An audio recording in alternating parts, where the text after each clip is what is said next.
You're not a total beginner at this whole health and fitness thing. You're just starting over.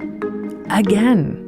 Yeah, you're not alone. This isn't your first rodeo, and that's why we brought up this episode from our archives that I know you will enjoy. And while you're listening to this episode, head on over to couch2active.com. I'm Lynn Lindberg, the founder of Couch to Active, and we specialize, love, adore. It brings us joy to our lives to help people like you figure out your health, your fitness, your mindset, your food, and your weight management so you can be strong and have more freedom in your body to do the things you actually want to do and love to do in your life. So head on over while you're listening to couch2active.com and reach out to us and enjoy this episode from our archives.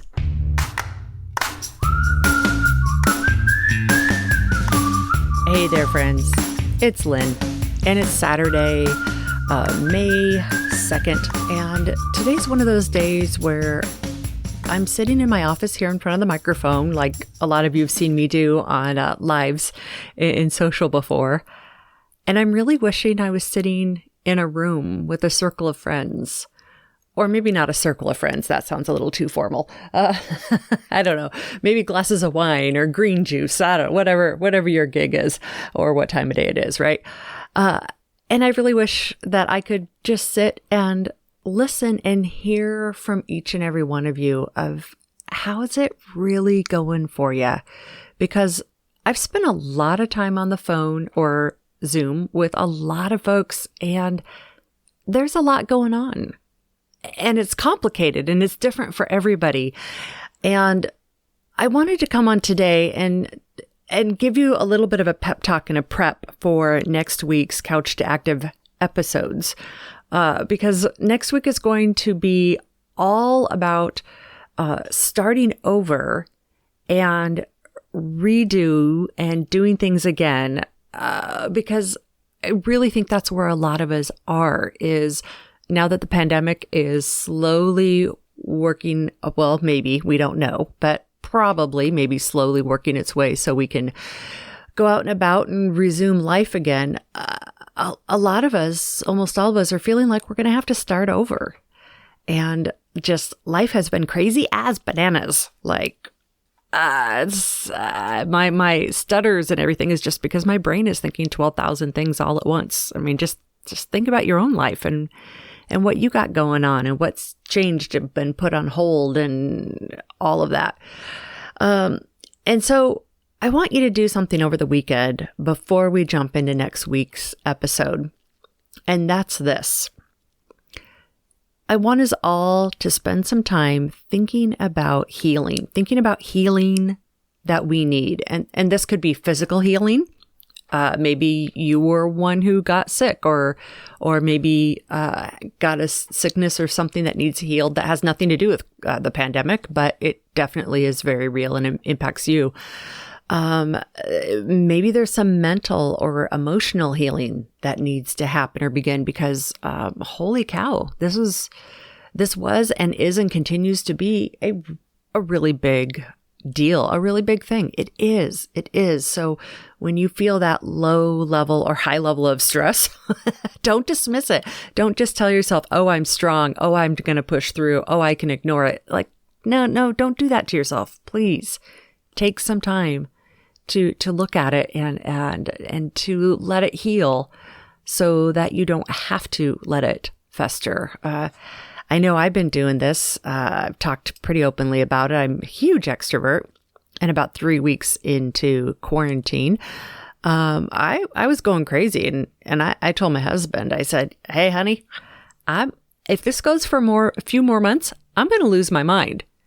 And his first response was a very loving, jovial, like, oh, ha, ha, ha, that's really funny. And I looked at him and I said, no, really. I am going to lose my mind. And he said, yeah, me too. And I was like, no, you don't understand. This is not good for me. And I feel like it's a first world problem at the same time.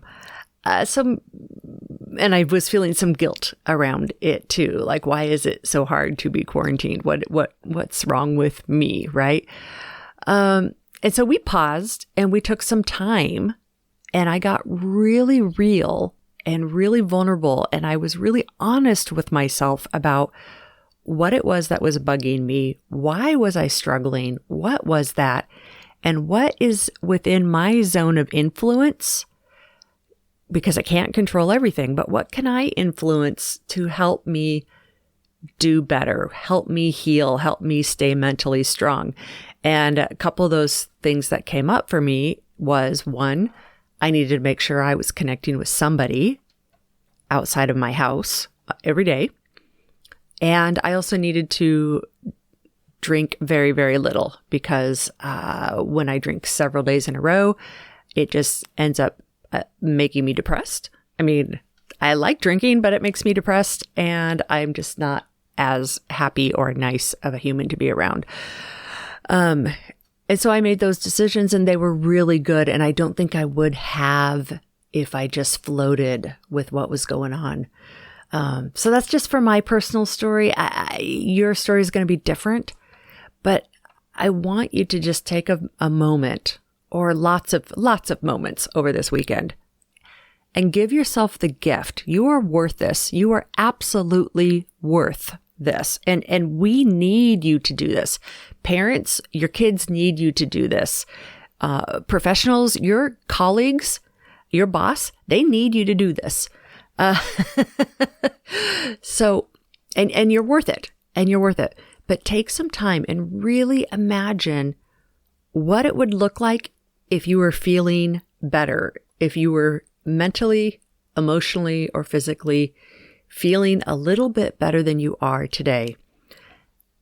Get that vision in your mind, even if you don't believe it could happen, even if you don't believe it's true. Get that in your mind and start thinking, what can you do when this new normal starts coming up? And get your own picture for yourself, because I tell you, the second the new normal starts coming, we are going to be blasted, like completely blasted, with marketing messages and advertising and Facebook ads and Instagram ads and YouTube ads, with everybody trying to tell you what your new normal should look like and how much it's going to cost you money-wise. Everyone's going to be trying to get into your wallet to help you do what you think your new normal should be. So I don't want to go too far down that rat hole right now. We'll touch it later. I want you to get ahead of this. I want you to really think for yourself what healing looks like for you before we get blasted with all this marketing about what everybody else thinks it should be for you. And next week, I'm going to bring back 3 folks that I've interviewed that all are around this theme of the new you, the new why, what's next after next, all of that. And it's going to be different. It's going to be different than what you're hearing everywhere else. And on Monday morning, I am going to address the issue of the COVID-20 memes, right? All those memes and jokes about gaining weight while you're in quarantine. I'm going to address that one head on Monday. So between now and then, please just be thinking physical healing, mental healing, emotional healing. What does this look like for you?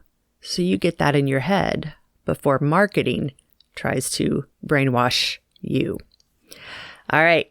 Take care, friends, and we'll see you on Monday. Bye-bye now. Exercise should not be dreadful, but getting off the couch is the hardest thing we do. And so, Couch to Active has an all-new website to match our all-new world we live in now. Head over to couchtoactive.com and finish step number 1 today. Did you know that Couch to Active has an app? It's the easiest way to keep track of and follow the Couch to Active podcast. So head on over to your app store, and it doesn't matter whether you're on an iPhone, a tablet, or an Android device. Search for Couch to Active, that's T-O Active. Download the app and check it out. Bye-bye now.